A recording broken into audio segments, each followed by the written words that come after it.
If you've just switched to a new iPhone and need help transferring contacts from your Android device, you're in the right place. Today, we'll use MobiKin Transfer for mobile to make it easy. Let's get started. Firstly, open your computer and head to the official MobiKin website to download and install MobiKin Transfer for mobile.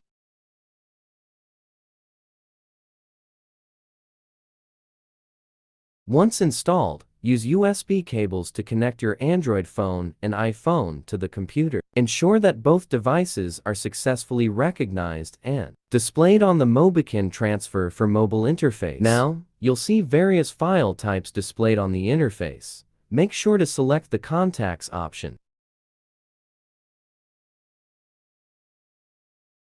Next, click the Start Copy. It will begin transferring the selected contacts from your Android phone to the iPhone.